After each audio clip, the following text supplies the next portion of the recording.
Hey everybody, it's Gabe again with Woven Wings. I'm excited to be making you guys another video today. And today I wanted to spend some time diving into some change work that I've been working on inside myself around one of the fundamental patterns, unhealthy patterns that we see in human life when we look through the lens of Ren Shui, which is the Qigong system that I teach.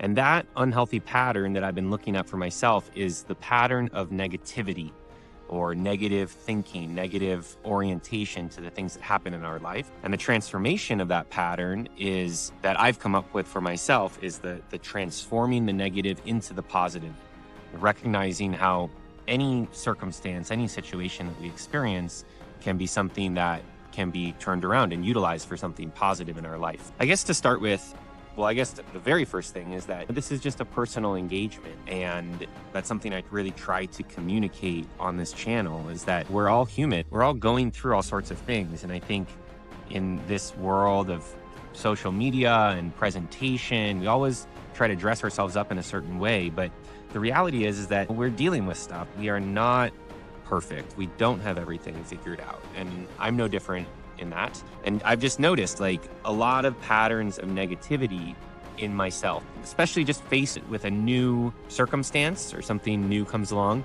I'm primed to consider that in a threatening or a negative way.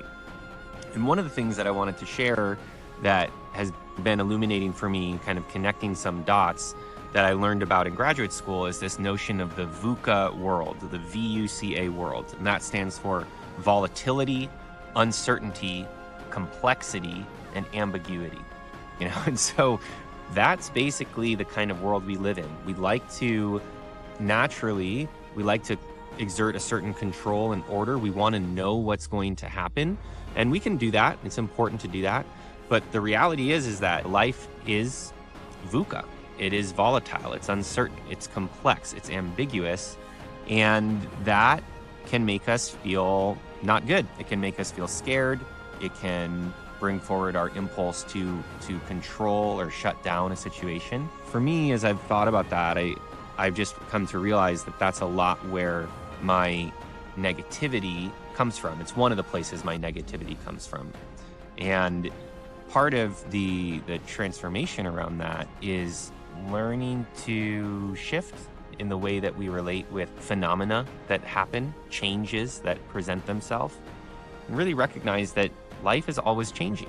It's always going to be, every day, there's going to be something coming to me that is unexpected, that's not what I was intending or planning to have happen. And in that moment, I have the opportunity of how I relate with it, how I make sense of it. One of the metaphors that has always struck me around this idea of negative and positive is the metaphor of compost. There's a great episode we have in our podcast, Woven Wings Live, with Stephen Winbrandt. He's a good friend of mine. He's a master composter in LA. And in that episode, we talk about some of this, which is the transformation process that turns something from trash or something negative into a treasure. And part of it is being able to allow it to compost, to break down, for us to be able to look again and see that, okay, what I am on the surface judging as good or bad, right or wrong, is really, it's just something. It's just something that's happening. It's a phenomena.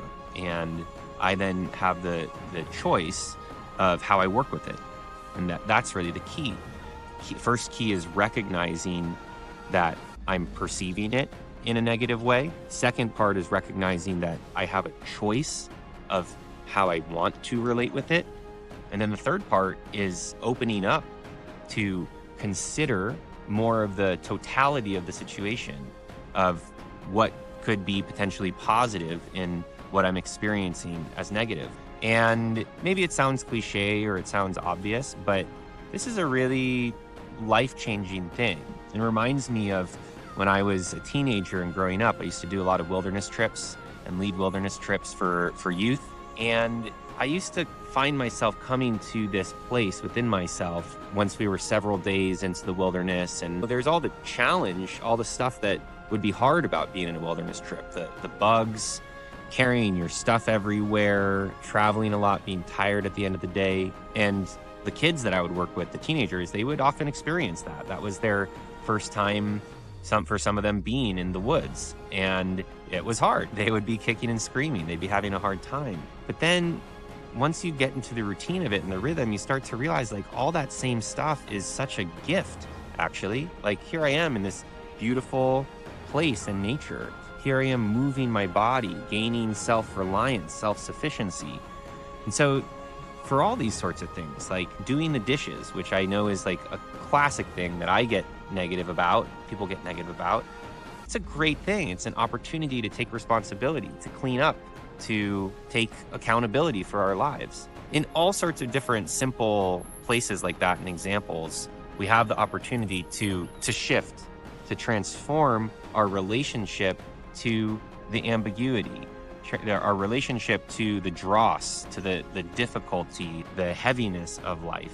Another element that touches on that I want to just touch on here that I'm going to expand on in some videos in the coming week or two is this idea of chi. One of the reasons that we get negative, another reason is that we're tired and we're depleted. Our energy gets depleted. And chi is a Chinese term. There's the idea of ki in Japanese, or all sorts of different world traditions that have this idea of this life force energy. And in Qigong, what we're really doing is we're working with that process of cultivating our chi, replenishing our energy so that we can see things more positively.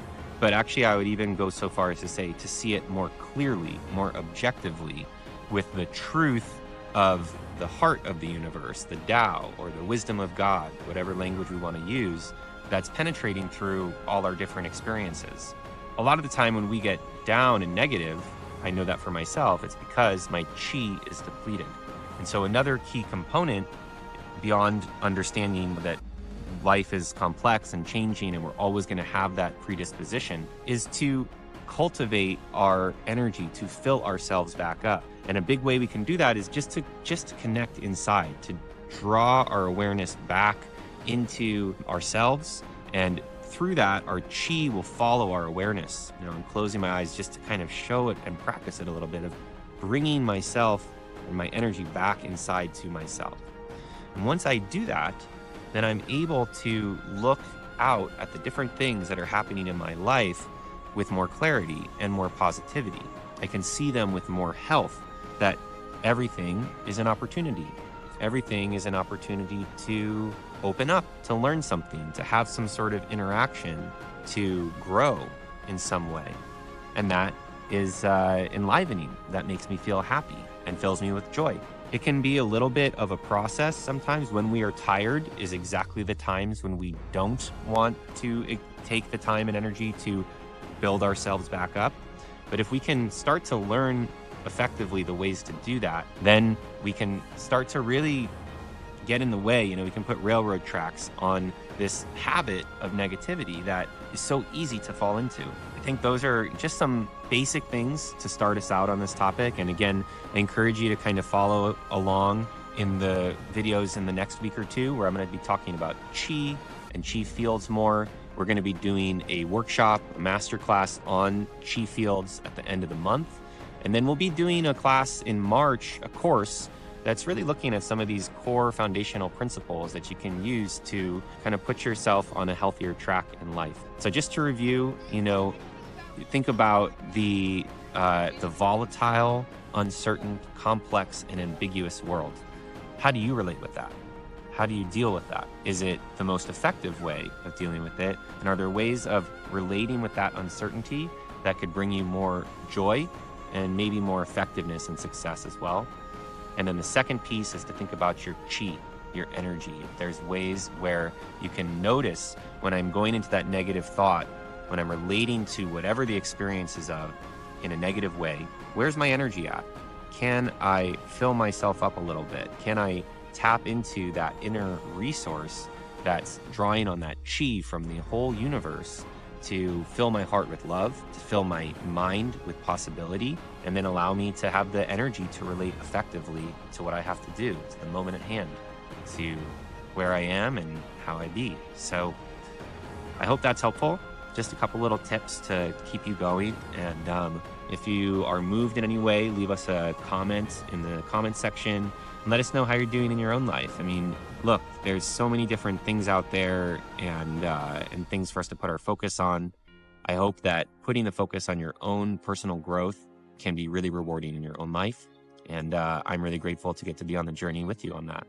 So with that, thanks again for being with me today, and I'll talk to you more next time.